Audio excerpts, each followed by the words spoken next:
the shark, baby, has such teeth, dear, and it shows them pearly white. Just a jackknife has old Maggie Heath, baby, and it keeps it out of sight. You know when that shark bites with its teeth, baby, scarlet billows start to spread. Fancy gloves, though, wears old Maggie Heath, baby, so there's never a trace of red. Now on the sidewalk, ooh, Sunday morning, lies a body just oozing life.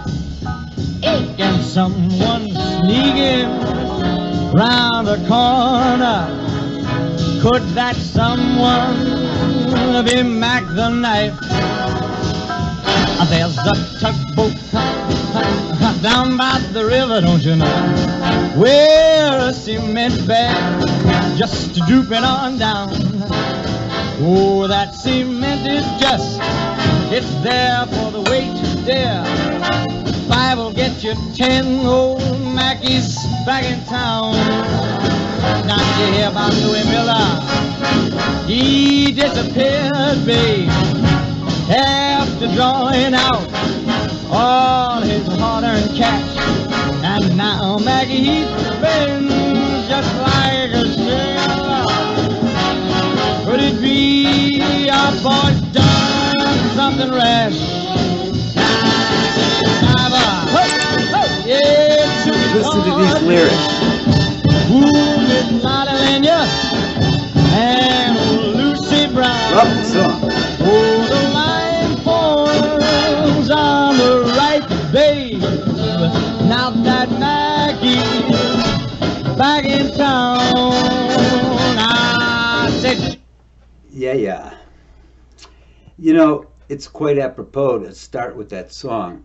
I played it a jillion times. It really changed my life because it taught people how to pronounce my name correctly right. But anyway, you know, I'm gonna talk today about a change perhaps in direction that I'd like to explore, and I wanted to introduce. But you know, the reason that I think Mack the Knife is such an appropriate song is once previously in one of my videos, I mentioned what the Mack the Knife is all about. And just to recap, Mack the Knife was actually a German play that was called the Threepenny Opera, and it was like the theme song. And just to make a long story short, it was about a terrible, horrible person who was a pedophile, a murderer, a scamster, a this or that. His name was Mack the Knife. As a matter of fact, it got very controversial at one point. It's been recorded like hundreds of times. I mean, if you follow the station, I've played different versions a jillion times. It's a very famous song. But there's been some controversy. For instance, Louis Armstrong wouldn't record it because he felt that the name Mack inferred like a black pimp type. Ironically, I'm Jewish and my name is Mack, but nonetheless, I guess I'd be a black Jewish pimp. But that was crazy what I just said. Anyway, the story of Mack the Knife is really kind of about a terrorist who terrorized his town, a gangster, a horrible person. And all those women's names you heard, Molly, whatever, you know, Jimmy Darren slurred the words quite a bit, but if you paid close attention or you play it back again, you're going to hear all kinds of crazy stuff about what this guy did. He sexually abused a child. The whole thing, you know, oh, the shark bites with its teeth and its color is rose and red or something like that. You know, that's like a knife going into a body and it bleeding. You know, it's just a metaphor. Anyway, it's about a monster. And I have this burning desire and social commitment to looking at a new breed of monster. And it's a monster that nobody likes to look at. So I could lose viewers. But I feel this compelling need. I haven't felt behind a social cause besides the legalization of marijuana in a long, long time. But the more I become aware of it, the more concerned I become. And if you would just leave yourselves open to hearing what I have to say, which I've already said, I did it already. Tricky me, but if you'll just take a moment and listen to, it may sound like rambling, but if you can put together the common theme, you'll understand my concern and why I may want to kind of take a focus on this station. Since I have so many viewers, I don't want to affect the lives of just such a giant population. But nonetheless, I just wanted to make it evident that I'm not, some nutcase that's, just going off on some tangent. And in a moment, I'll explain the whole bit about it, because it happened as a moment of carpe diem, watching a television show, and I jumped up and turned on my lights and started recording, and here I am, just about ending. So please keep an open mind and listen to what I have to say, and listen to why I may want to be exploring a particular area in specific for a little while. Okay, so please hang in there with me. I think it's worthwhile.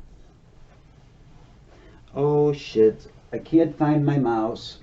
I hope I know how to do the editing thing now. Anyway, if I don't, you'll bear with me. I'll be right back. Boy, I really, really love that song. Anyway, let's get down to some serious business. I keep saying this, but, the name of this show, or our show, is Carpe Diem, inside the world of Mack's headroom, or your headroom, or anybody's headroom. But it's mine since I'm making the videos, but I've been welcome to your suggestions. But, I've been on a little bit of a hiatus, not much, but a few weeks.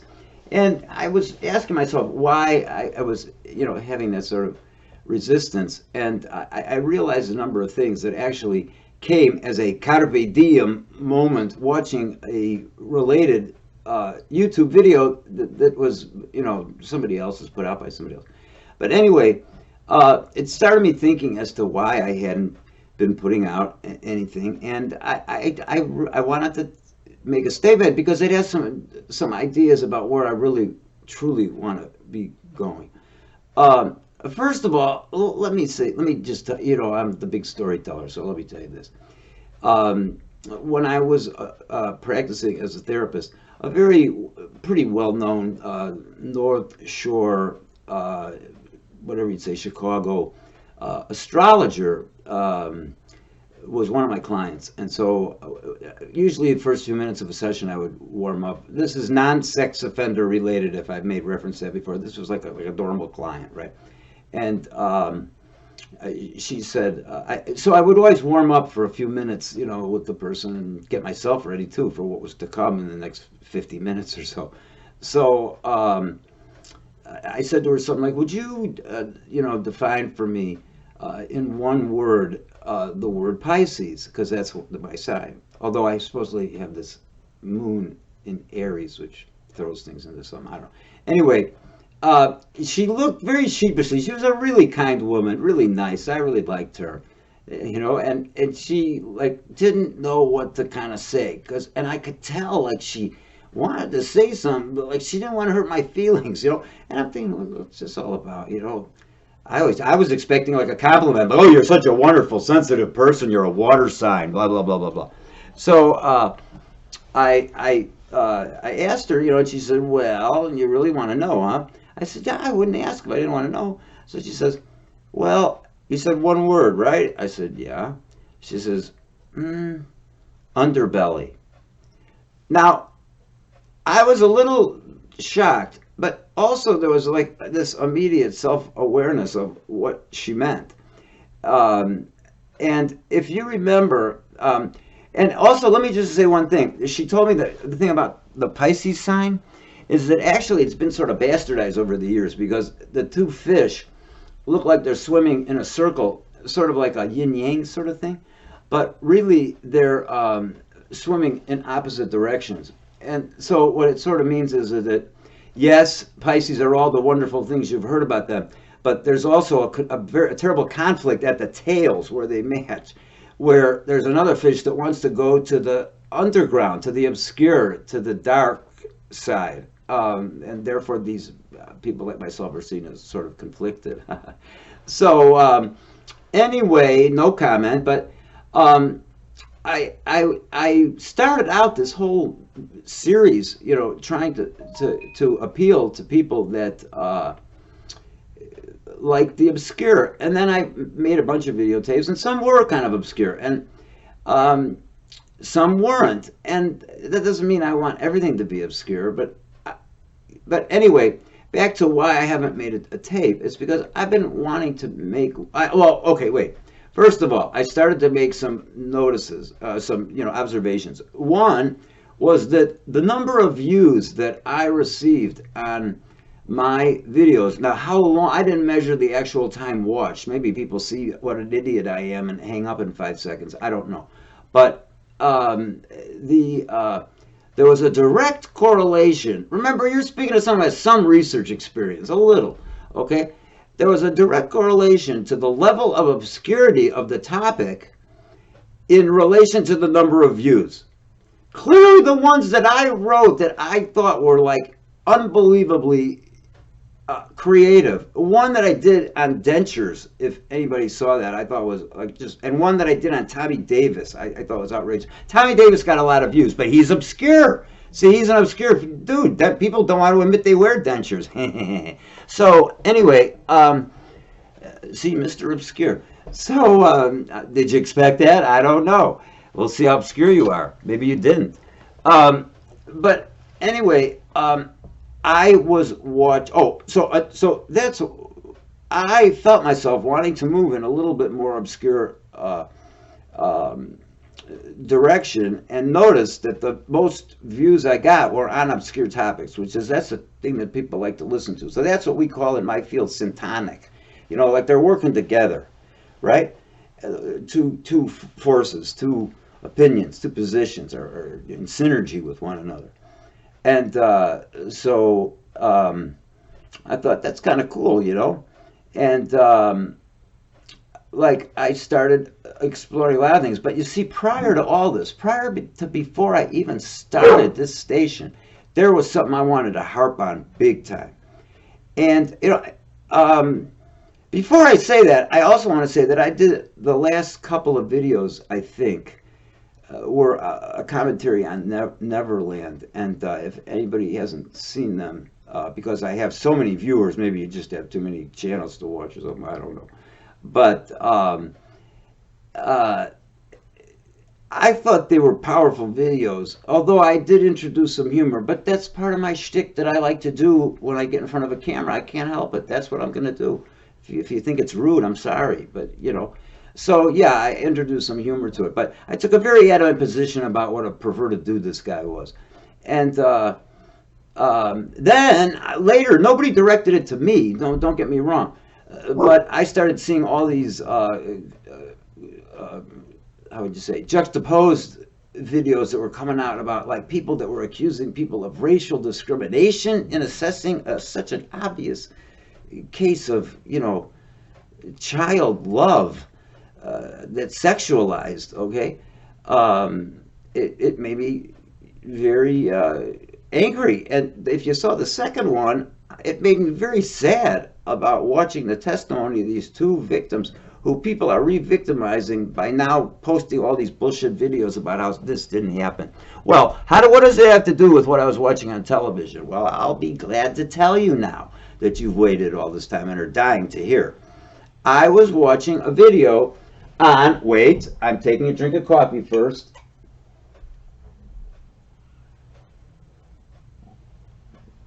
I don't need a drum roll, and I'm going to light a cigarette.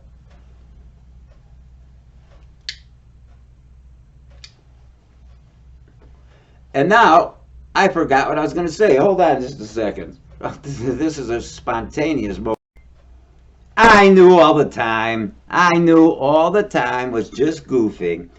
What made me have this spontaneous moment that had ramifications for the future of this channel, if it means anything to anybody, was the fact that I was watching a videotape about the Boy Scouts, and A lot of sex abuse, much like the stuff you hear about the Catholic Church and stuff like that. All of a sudden, I had like this flashback, and I remembered that I was an administrator for an agency that one time. Now, I don't want to be quoted directly because I don't want to get sued by the Boy Scouts. But I remember when that whole thing first came out, like a long time ago, like in I think the 80s.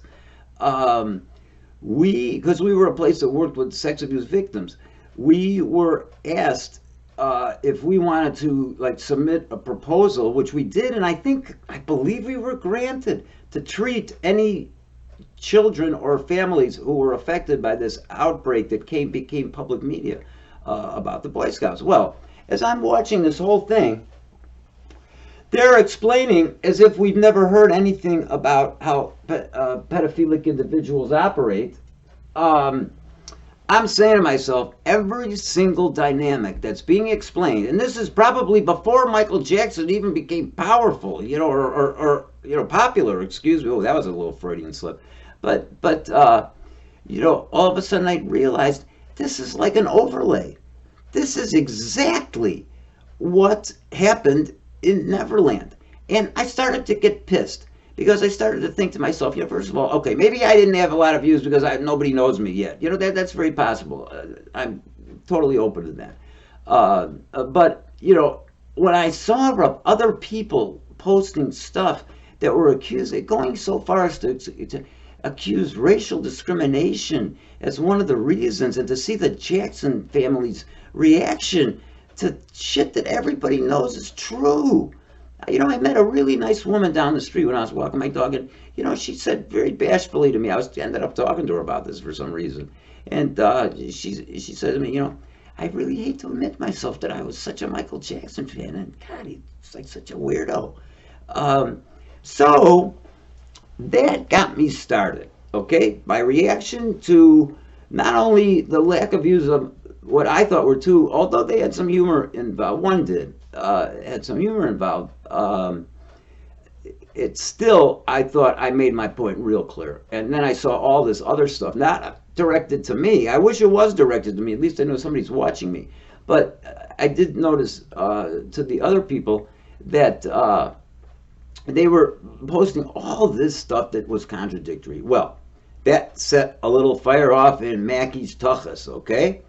And that is that, as I've mentioned before, but I'm going to mention it again, I treated sex offenders and sex abuse victims for probably all of my career, probably 30 years, but intensely for at least 2/3 of it. Okay, and man, I've heard everything, but I've heard everything, and I know how those minds operate. But there is a little bit of a shift that's happening that I'm becoming more aware of. But let me say one thing. When I started this channel, one of my goals was to expose Jimmy Savile, who's been exposed 1,000 times, okay, already on YouTube. But I was so mortified that a guy who was knighted was possibly responsible for filming the murders of kids of hospitals that he was giving donations to take and create victims out of in snuff films. Drove me nuts. I could not believe that could exist. Then all of a sudden I was, this goes over 2 years ago. I started looking at, Pizzagate and all those weird symbols they're using and all the pomposity that's involved and the arrogance of these particular pedophilic individuals.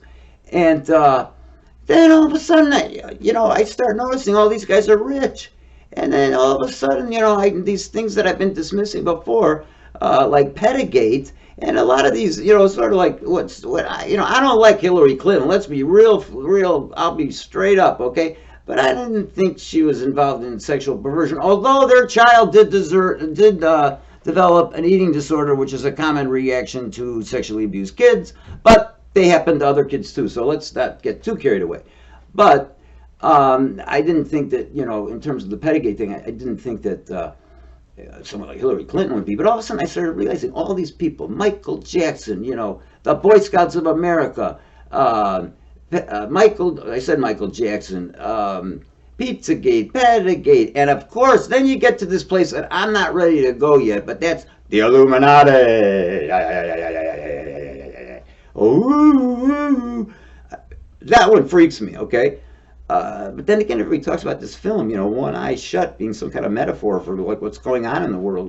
I don't know. If you start adding up the pieces, a lot of it begins to make sense. So, what am I trying to say? I'm trying to say that, you know, when I started this station, I really wanted to go after Jimmy Savile's ass, and I realized so many people have done it already, but I still wanted to do it. And I know I have a very good friend who's very supportive of what I do on YouTube and doesn't like to listen to stuff like that. And I don't blame the guy. He doesn't like it. It's his business, you know.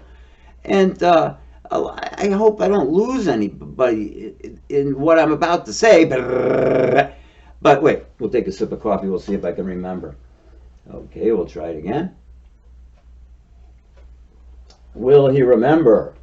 Well, yes, I do.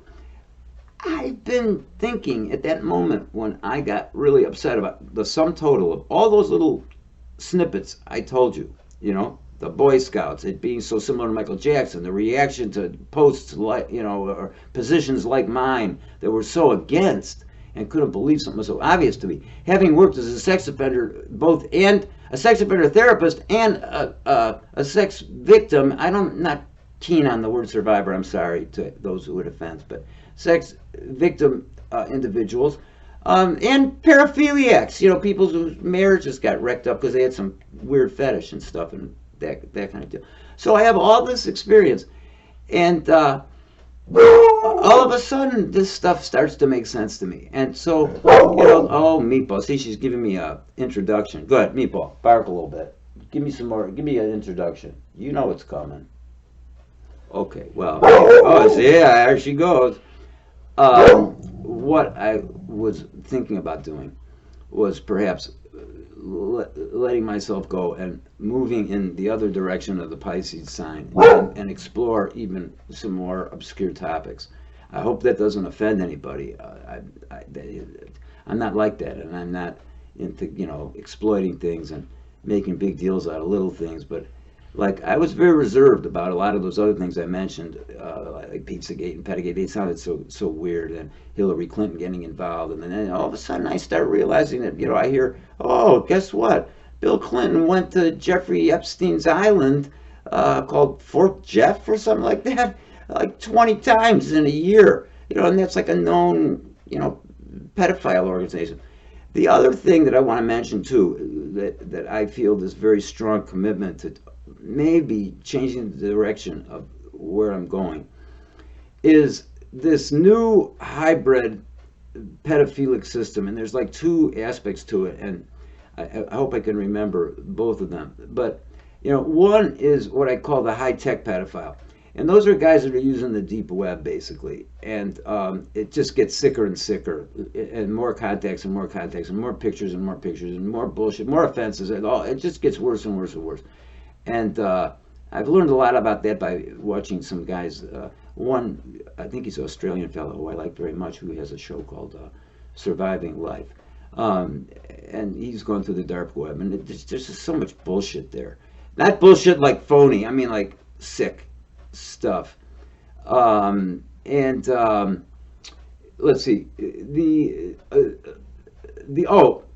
other reason, and it's sort of along the same lines, is that this new high-tech pedophile has created a macro system that one could call, and has been called by others, it's not my, you know, catch title, institutionalized pedophilia. Let me say that once again, okay?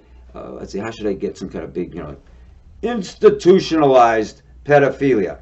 And what goes along with institutionalized pedophilia is this notion of what are called non-offending pedophiles, okay? These are guys that never receive treatment. They just say, oh, I know I'm a pedophile, but I have, basically they say, you know, I just don't do it. And I take precautions that I probably read in a couple of bullshit books, you know, about creating external controls. And they think that, you know, that they can go leading a life of being a pedophile and not offend anybody. Well, that is such ridiculous bullshit from a clinician's point of view. You know, I could put it in all kinds of fancy language, but it's caca. Okay, you know, you know, if someone's pedophilic, you know, by looking at even the psychiatric manuals, which are conservative sort of in many ways, you know, they say most of the contemporary knowledge about the treatment of pedophiles is that it's not a cure. You're not looking for a cure. You're looking for a management of the problem, and that requires the client to cooperate. First of all, he has to do. I mean, he needs to want to do what you tell him to do to help him do all the things to make him not offend, still owning he's a pedophile. And you have to establish external controls in the community to make sure he doesn't do it. And that's the treatment of sex offenders. So the fact that this new breed has found this institutionalized organizational way of abusing more kids and also producing more pedophiles, because I do believe there's probably a number of people who accidentally get into the searching the deep web, find some crazy room, and all of a sudden start talking some talk that they may be, you know, predisposed to genetically and never even knew before that. But there's a lot of evil shit going on involving abusing children. Okay, let me say that one more time. There is a lot of bullshit, a lot of horrible, hideous bullshit that ranges from, you know, suggestive pictures of children that are just fully dressed on YouTube that sex offenders masturbate to, and then that creates more incentive for more abusing, right? It's a powerful reinforcer in orgasm. And it ranges all the way to going into the deep web and watching people get murdered, and I live streams going on between. I saw one that's actually legal called McKinney's Manor, and it's on YouTube. And I won't go into it. You have to experience it for yourself. I'm not saying it's child abuse, but it is a terrible part of this organizational abuse of mentality. But I particularly am very kind of fascinated. That's maybe the underbelly in me, but I'm sort of fascinated by how these guys are doing it. And not only that, but wait, I need some coffee.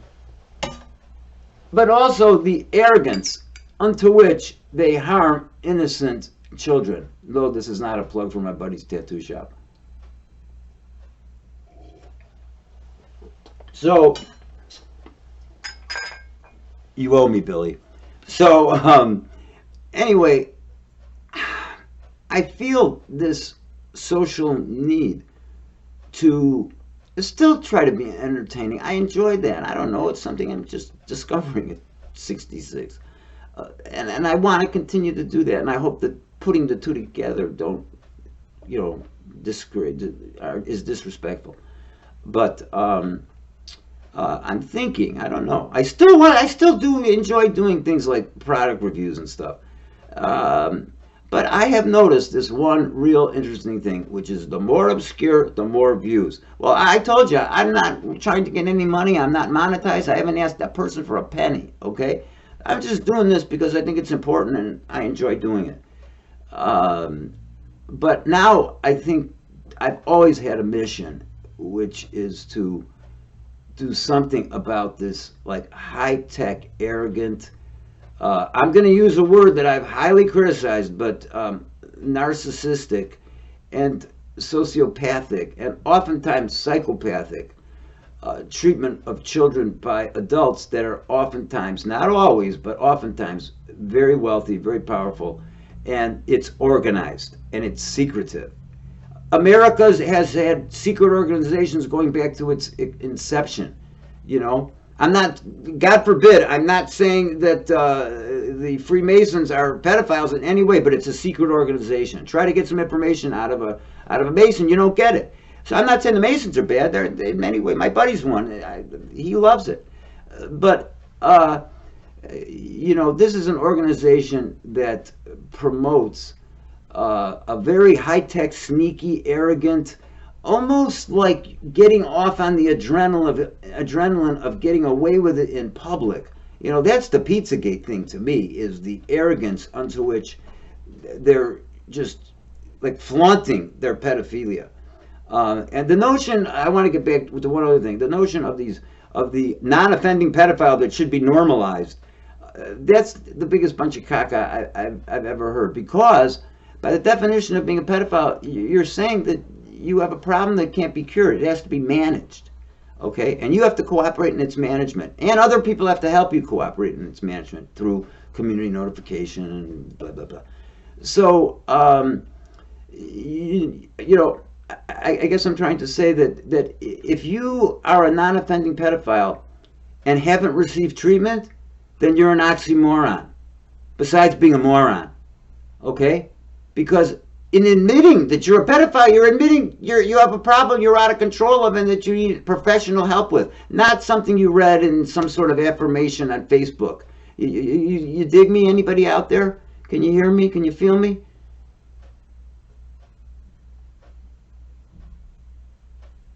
There's a bunch of organized, high-tech, arrogant child harmers and murderers, and they're all over the fucking place. And I'm not going to tell you, oh, it might be your next door neighbor, you know, none of that bullshit. Because probably, who knows who it is? Nobody knows, because it's all through this dark web thing. You know, and anyway, also, I don't know, this is kind of a weird spontaneous thing, but I want to support Anonymous, too. Because I have a feeling you guys are going to go after those dudes one of these days, like you did the Church of Scientology. Anyway, I don't know why I'm concluding on that note. I'm not actually concluding. I'm doing this in segments, but I decided not to do the intros because I have a lot of fun doing those. And I wanted to get this on tape as spontaneous as I can. So I'll be back. Thank you. Oh, gee, wrong side. Hope my video editing is getting better. Got a new program. Be back.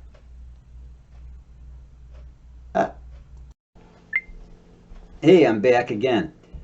You know, I just watched all that I had to say, and I know where I'm coming from, and I hope you can sort of view all that rambling as, it's not really rambling, it's thematic. And what I'm asking is that anybody who's been currently watching me, if I veer a little bit more obscure, and especially I really feel a personal commitment to doing whatever I can with what appears to be like a terrible virus that's invaded us. Like, you know, we were all taught to be afraid of communism and shit. This is like worse. If, you know, I know that there are skeptics, and I'm leaving myself open to the fact that not all the data is totally accurate. But, you know, there's an old, you know, research kind of phrase that says, you know, if you see enough of the same thing and it happens over and over and over again, then it's kind of reliable and valid, the observation is. And boy, I've seen so much. And I mean, I've never been on the dark web. I'm not going to go on the dark web. I'm going to let other people do it, like my friend on Surviving Life. Not because he's cool. I'm behind him. I don't want to go near there, but I want to comment on it. And I want to ameliorate the fuck out of it. Okay? Jimmy Savile may be dead, but he left behind him a terrible, terrible precursor to this high-tech type of pedophilia. And I really want to just close by saying one thing. It's fucking arrogant. Okay? It's arrogant. If Pizzagate is true, then that means that pedophiles are throwing like known FBI symbols, okay, onto their advertisements for restaurants. There's you know, well, there's Comet Ping Pong that had pornographic pictures photographed that were in the bathroom, you know, boy man love things, you know. And there's Voodoo Donuts. That's another one that, like, right on the front has, like, they've been removed, but they had like these known FBI symbols that pedophiles are communicating to each other with via the internet. And, you know, since I've retired, the internet has become way bigger. And so I'm becoming very aware of a hybrid of what's always been. And boy, it's going real far. And like I mentioned in my Ray blank soup torture room video, even if this shit is phony, it's made up by a human mind. And therefore, to me, it's totally real. Because someone's imagined it if they haven't been there already. And on a morose comment, I want to repeat something that may just kind of explain this whole thing. Really, it doesn't solve it, but I've said it many times. I'm going to say it again. You know, and I'm not a Freudian. Yeah, I was kind of had my teeth, whatever they call it. You know, I was broken in that way. But Sigmund Freud did say, when one forgets that the human organism is a member of the mammalian species, one simultaneously forgets a great deal of human nature. Okay?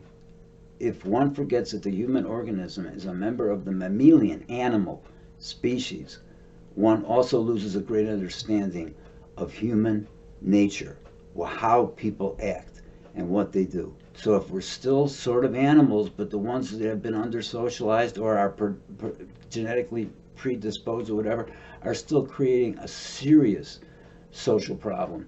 And if you don't want to look at it because it's ugly and you can't imagine it happening, I challenge you a little bit. I don't want to insult you, but I challenge you to stick with me, and I'll try to make it painless. I'm not going to show any bullshit. I may talk about it, but I won't show anything. I don't even know how to do it, you know. But boy, I'm scared. You know, I don't know if I'm going to air this even, but I think I said what I needed to say, and I hope if there's any shift in the direction of what I'm talking about, that it doesn't cause any disturbance to anybody. Okay. Namaste.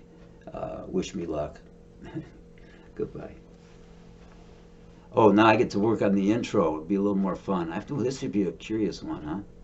All right, take care, y'all. Namaste. Look out to Miss Lottie Lenya and old Lucy Brown. Yes, that